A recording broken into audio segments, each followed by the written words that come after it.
Activité 2, préparation de la maquette. Renseigner la maquette à l'aide du plan fourni. Nommer chaque pièce et chaque appartement du bâtiment A. Fiche BIM numéro 2, les étiquettes pièces. Donc voici le plan, nous allons renseigner la maquette bâtiment A et la fiche suivante. Sur la maquette Revit, nous allons nous placer en vue plan d'étage. Je clique donc 2 fois sur niveau 0. Je m'aperçois que le bâtiment B est renseigné, donc nous allons faire de la même manière pour le bâtiment A. La fiche nous informe que l'on peut mettre ce que l'on appelle des étiquettes. Dans le menu, dans le ruban, on va trouver donc cet outil pièces et surface.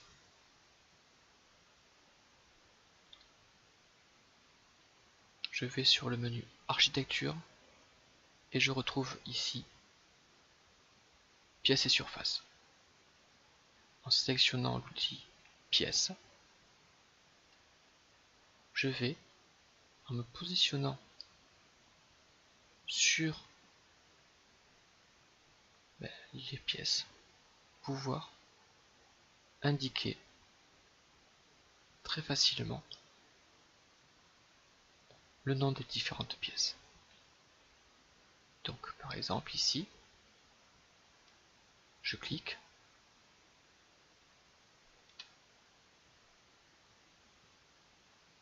voilà. Je vais aussi le faire dans les placards.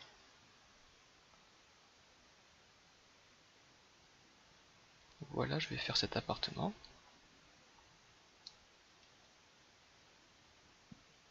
Pour quitter l'application, je vais cliquer sur échappe. Je m'aperçois donc que pour chaque pièce sélectionnée, le mot pièce s'inscrit ainsi que la surface de la pièce. Ces surfaces me permettront à terme d'avoir par exemple la surface habitable d'un appartement, de l'immeuble. Je ne vais donc pas sélectionner les trémies puisque ce sont des trous et que ça ne rentrera pas dans le décompte des surfaces. Nous allons maintenant nommer chaque pièce puisqu'il y a des chambres, des dégagements, des entrées, des placards. Je vais donc aller sur le plan. Je suis dans l'appartement A302 et donc j'ai une chambre ici de 12 mètres carrés 18. Les surfaces ne sont pas forcément identiques puisque la maquette s'est faite sur les plans, mais il peut y avoir des petits décalages. La surface totale ne sera pas vraiment différente.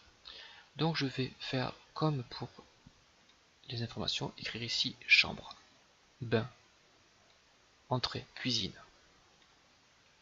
Mais je vais quand même faire comme sur l'appartement à côté. Donc ici on a écrit salle de bain, chambre 1, etc. Donc voilà. Comment réaliser donc le changement de nom des pièces? Ici, je vais sélectionner. Si je sélectionne la diagonale, je peux écrire ici le nom. Ce sera par exemple la chambre 1.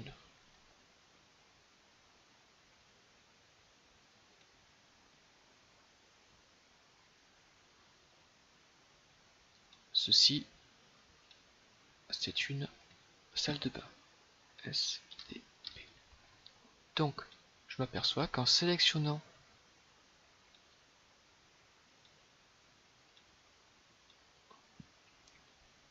une surface, je vais pouvoir faire apparaître ici les propriétés de la surface. Donc j'ai la surface, le périmètre. Ici, j'ai l'entrée. Et je n'arrive pas à avoir, comme ici, les diagonales. Donc, je vais cliquer directement sur le mot pièce et je vais écrire ici entrée.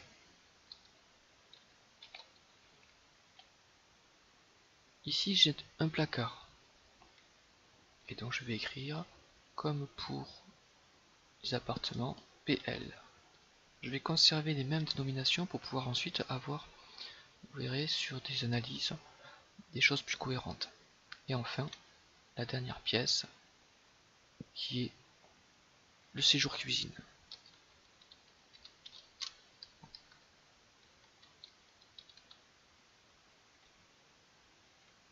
Voilà, l'appartement A302 a été renseigné.